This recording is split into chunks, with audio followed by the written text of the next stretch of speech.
Waouh! Coucou les petits angoissés. Aujourd'hui, nous allons nous transporter dans la noirceur des mines de charbon. C'est parti. Samedi 10 mars 1906. Ce matin-là ne s'annonce pas comme les autres à la mine de Courrières dans le Pas-de-Calais. Il y a quelque chose de particulier dans l'atmosphère, un malaise, une inquiétude. Depuis plusieurs jours, des mineurs se sont plaints du manque d'air dans les galeries.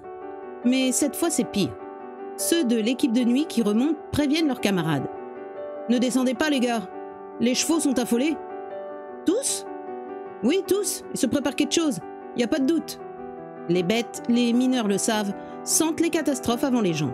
Chaque fois qu'il y a eu un coup de grisou, on a remarqué que les chevaux ou les chiens, qui sont employés dans certaines galeries, l'avaient senti avec quelques heures d'avance.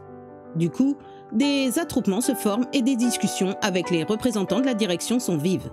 Mais les responsables ne se laissent pas fléchir. « Il n'y a aucun danger. Les ingénieurs ont fait un prélèvement hier. Il n'y a pas la moindre trace de grisou. Les chevaux ne sont pas de cet avis.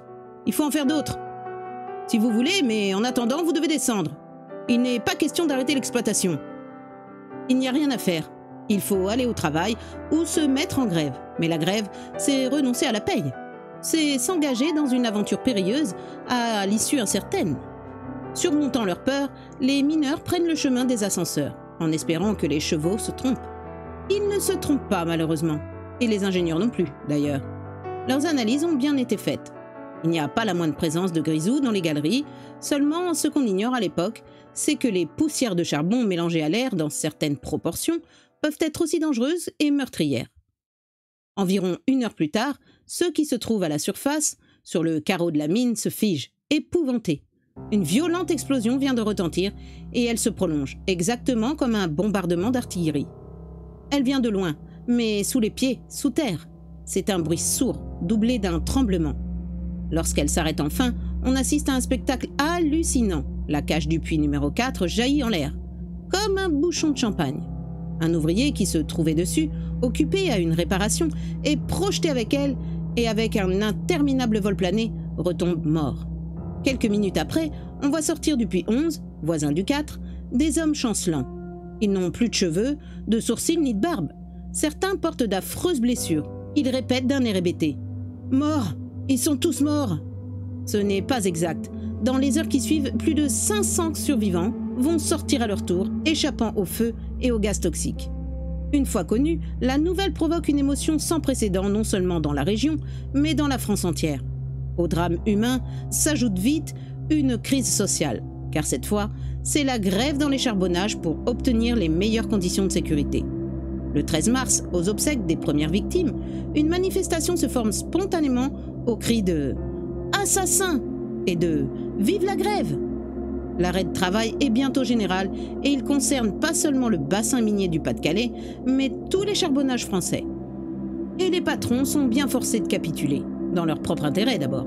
Par souci de rentabilité immédiate, les propriétaires de Courrières ont perdu toutes leurs mines. Plus de 100 km de galeries ont été détruits par l'explosion. Mais surtout, ils portent la responsabilité d'un bilan humain effrayant. On dénombre plus d'1 millier de morts, exactement 1099. Ce qui fait de Courrières la plus grande catastrophe minière de tous les temps. C'est de tout cela qu'on parle encore 1 semaine après, et plus d'éventuels survivants. De l'avis des spécialistes, il ne peut plus y en avoir. Des ingénieurs décident d'arrêter les recherches et de fermer les puits. Seul un minéralogiste, Francis Laure, n'est pas de cet avis. Il y a forcément des mineurs vivants dans la mine, avec des poches d'air. Ils ont quoi respirer pendant plusieurs jours, peut-être plusieurs semaines. Il faut leur porter secours. Peine perdue. Nul ne l'écoute. À l'époque, la connaissance des conditions de survie est bien embryonnaire. Personne ne s'imagine qu'on puisse réchapper plus d'1 jour ou 2 à ce genre d'explosion. Et pourtant, plusieurs centaines de mètres sous terre, des hommes et des enfants, car à cette époque les enfants travaillent dans les mines, luttent contre la mort.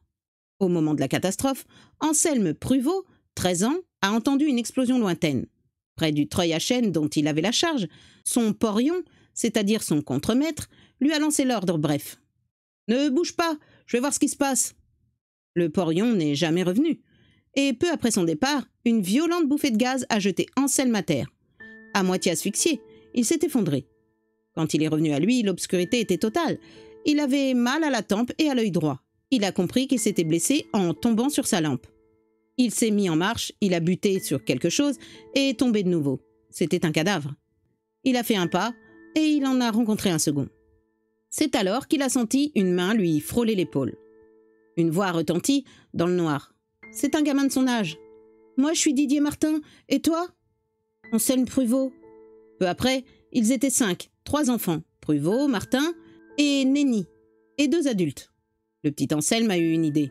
Si on allait près du treuil, mon porion était là, avec des allumettes. On pourrait peut-être les retrouver. L'idée est bonne. Malheureusement, la progression dans l'obscurité à travers la galerie ravagée par l'explosion s'est avérée très difficile. Non seulement ils n'ont pas trouvé les allumettes, mais en route, Anselme a perdu 2 de ses compagnons, les 2 gamins. Étaient-ils tombés dans un trou ou ont-ils été asphyxiés par une poche de gaz? Impossible de le savoir. À présent, il n'était plus que 3. Peut-être les 3 derniers survivants de la catastrophe de Courrières. Après, le petit Anselme Pruvot et les 2 autres ont marché dans le noir. Ils souffraient abominablement de la faim. Il y avait longtemps qu'ils avaient mangé leur pain et les papiers qu'ils avaient dans leurs poches. Chaque fois qu'ils rencontraient un cadavre, ils le fouillaient dans l'espoir de trouver son casse-croûte ou ses allumettes. Hélas, il n'y avait ni l'un ni l'autre. Pour vaincre la soif, ils n'avaient qu'une seule ressource, boire leur urine. Leur faim empirait, ils ont commencé à manger les mèches de leurs lampes et leurs chemises. Voilà quel a été leur calvaire depuis l'explosion. Et pourtant, une semaine plus tard, ils tiennent encore, et cela grâce à Anselme, dont le père travaillait quelques centaines de mètres plus loin et qui ne cesse de dire aux autres « Papa est vivant, on va le retrouver et on va tous s'en sortir avec lui. » C'est absurde, bien entendu. En admettant que le père d'Anselme soit vivant, de quel secours pourrait-il bien être? Et puis, pourquoi serait-il vivant? Alors qu'à chaque mètre, il ne rencontre que des cadavres, encore et toujours des cadavres. Mais dans leur désespoir, dans leur dénuement, cette phrase qu'ils répètent les empêche de sombrer tout à fait. Le père d'Anselme va venir et on va s'en sortir avec lui.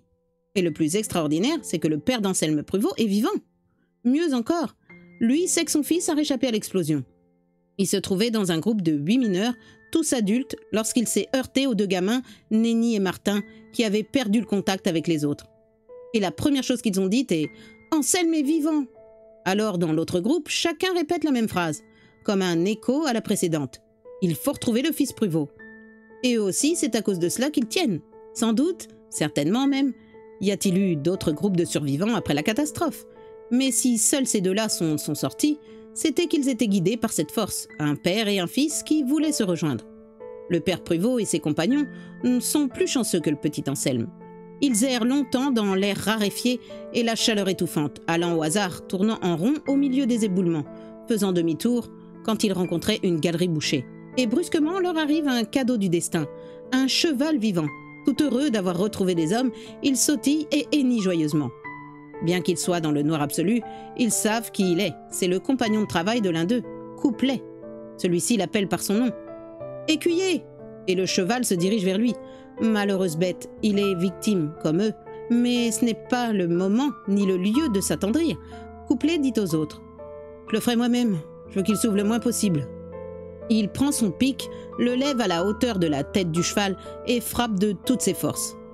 Il a pourtant manqué son coup, l'animal hennit de douleur et s'enfuit. Les mineurs poussent en même temps un juron, puis se taisent. Le bruit de galop qui avait disparu se fait entendre à nouveau. Écuyer revient vers eux. Veut-il se venger de la trahison des hommes, les renverser, les piétiner? Couplet à un cri. « Les berlines, vite !» Fébrilement, il s'empare des wagonnets qui se trouvent à proximité et improvise une barricade. Il était temps. Il y a un fracas métallique épouvantable. Le cheval vient de se fracasser contre l'obstacle et s'écroule mort. Grâce à cet événement providentiel, ils ont pu, avec son sang et sa chair, avoir de quoi boire et manger. En outre, ils ont eu plus de succès. Par la suite, en fouillant les cadavres, ils ont retrouvé un peu d'eau, une orange et un sac d'avoine. Ils étaient donc dans un état de santé relativement convenable quand, après un temps qu'ils n'ont pas pu déterminer, dans cette succession de jours et de nuits qui n'était faite que de nuit, ils ont entendu des pas, puis des voix. Le père Pruvot a lancé avec autant de force qu'il a pu « Qui est là ?» Et une voix a répondu « C'est moi, papa !» Le miracle s'est produit. Le père et le fils s'étaient retrouvés. Ils étaient à présent 13, certains qu'après cette rencontre, le miracle véritable allait avoir lieu. Et ils ne se trompaient pas. Peu de temps plus tard, ils tombaient sur une porte, qu'ils réussissaient à forcer et qui se trouvait seulement à quelques mètres du sol. Quelques minutes après, ils débouchaient sur le carreau de la mine. Ils étaient restés exactement 3 semaines sous terre. Leur histoire a fait le tour de France et leur a valu une célébrité extraordinaire. On a reproduit leurs portraits dans les journaux, les images d'Épinal, on en a fait des souscriptions en leur faveur. Ceux qui vivaient encore, dont Anselme, ont été décorés de la Légion d'honneur en 1956 pour le 50e anniversaire de la catastrophe. Mais il leur était réservé un autre honneur, absolument unique celui-là. Ils ont donné naissance à un mot. À l'époque, on appelait tout naturellement ceux qui avaient réchappé d'une catastrophe les réchappés.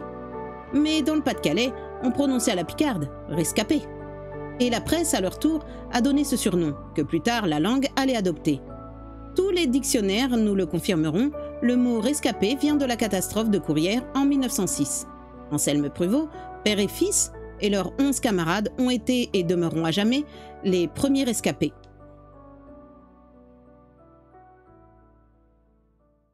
Voilà, c'est la fin de cette histoire. Après 3 semaines passées sous terre, les rescapés de la catastrophe de la mine de Courrières ont prouvé à tous qu'il faut toujours garder espoir. À bientôt les petits angoissés.